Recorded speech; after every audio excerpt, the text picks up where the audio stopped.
ওয়াত্তিনি ওয়াজ্জাইতুন ওয়া তুরি সিনিন ওয়া হাযাল বালাদিল আমিন।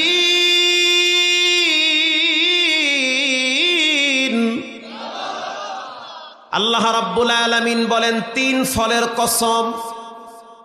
3 একটা ফলের নাম, ব্যবহার করলে ক্যান্সার রোগও চলে যাবে, থাকবে না। জাইতুন একটা ফলের নাম, ওখান থেকে তেল তৈরি হয়। জাইতুনের তেল বড় দামি তেল। আল্লাহর রসুল জাইতুনের তেল ব্যবহার করত। সুবহানাল্লাহ। এই 2টা ফল অনেক দামি ফল। এই 2টা ফলের ব্যাপারে রব্বুল আলামিন শপথ করেছেন, জিনিস যত দামি হয় আল্লাহর কাছে সেটার মূল্য তত বেড়ে যায়। আল্লাহ যেই জিনিসের ব্যাপারে শপথ করে বুঝতে হবে সেটা কোনো নরমাল জিনিস হতে পারে না। এই 2টা ফল খুব দামি ফল। এরপরে আল্লাহ তাআলা বলেন, ওয়া তুরি সিনিনা ওয়া হাযাল বালাদিল আমিন।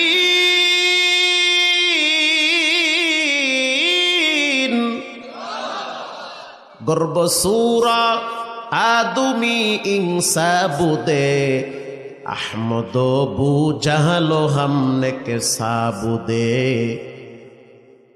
পৃথিবীর ভিতরে কে কালো কে পরিষ্কার এগুলোর কোনো ভেদাভেদ আল্লাহর কাছে নাই, বরং যার দিলটা যত ভালো আল্লাহর কাছে সে তত ভালো। সুবহানাল্লাহ, সে তত ভালো।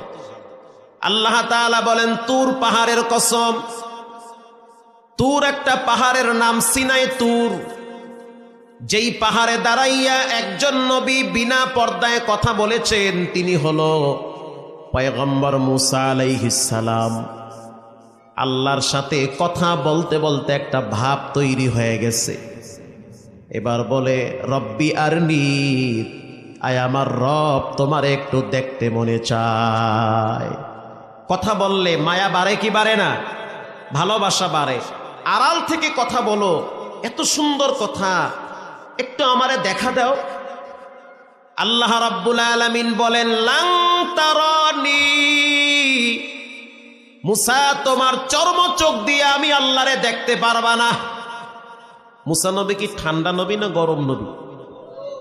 নরমাল গরম না বেশি গরম? বেশি গরম। মুসা আলাইহিস সালাম বললেন, যা আমি দেখবই দেখব। আল্লাহ রাব্বুল আলামিন বললেন, মুসা তাহলে একটু তুর পাহাড়ের দিকে তাকাও। মারহাবা, পাহাড়টার দিকে তাকাও।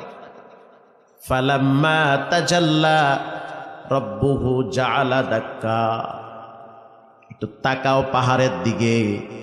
যদি পাহাড়ের দিকে তাকাও তো আমার একটা নূর তুমি দেখতে পাবে। 70,000 নূরের পর্দা ভেদ করে আল্লাহ পাকের একটু নূর পাহাড়ে আল্লাহ ছেড়ে দিয়েছে। মুসা আলাইহিস সালাম তাকাবার সাথে সাথে বেহুশ হয়ে গেছে। পুরা পাহাড়ে আগুন ধরে গেছে। আল্লাহু আকবার। সেই পাহাড়ের সুরমা দিয়া মানুষ চোখে লাগায়। আল্লাহর হাবিব সুরমা ব্যবহার করত। কেউ যদি সুরমা ব্যবহার করে তার চোখের পাওয়ার নষ্ট হবে না। কেউ যদি সুরমা ব্যবহার করে তার ব্রেন ঠান্ডা থাকবে। এখন তো বাংলাদেশে অরিজিনাল সুরমা পাওয়া যায় না। ওই দেশের সুরমা বাংলাদেশে আসতে আসতে অর্ধেক 2 নম্বর হয়ে যায়। সেই পাহাড়ের কসম করেছেন রব্বুল আলামিন। এরপরে আল্লাহ তাআলা আরো একটা কসম করেন, ওয়া হাযাল বালাদিল আমিন, পবিত্র মক্কা নগরীর কসম।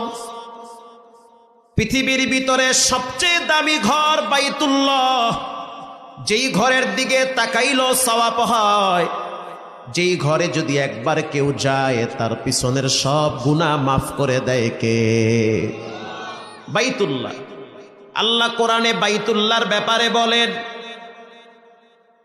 ইন্না আউওয়ালা বাইতিন